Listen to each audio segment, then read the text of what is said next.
Hello friends, welcome back to our channel. இந்த வீடியோவில் சப்பாத்திக்கு ஒரு ஈஸியான சைட் டிஷ் பார்க்கலாம். ஃபஸ்ட்டு இந்த கிரேவிக்கான பேஸ்ட் பண்ணிக்கலாம்.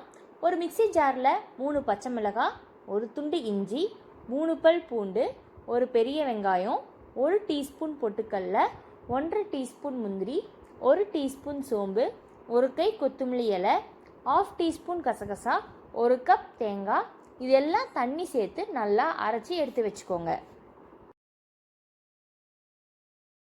குக்கரில் 2 டேபிள் ஸ்பூன் கல்லெண்ணெய் ஊற்றி எண்ணெய் காஞ்சதும் 2 பிரியாணி இலை, 1 துண்டு பட்டை, 2 கிராம்பு, கொஞ்சம் கல்பாசி சேர்த்து கருவேப்பிலையும் ஸ்லைஸாக நறுக்கின பெரிய வெங்காயத்தையும் சேர்த்தி வெங்காயம் நல்லா வணங்கினதும் அதில் கட் பண்ணி வச்ச கேரட், உருளைக்கிழங்கு போட்டு கிரேவிக்கு தேவையான அளவு உப்பு சேர்த்திக்கோங்க.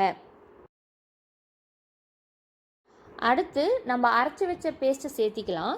சேர்த்துனதும் கிரேவிக்கு தேவையான அளவு தண்ணி ஊற்றிட்டு குக்கரை மூடி 5 விசில் விட்டு எடுத்தால் சுவையான ஒயிட் கிரேவி ரெடி.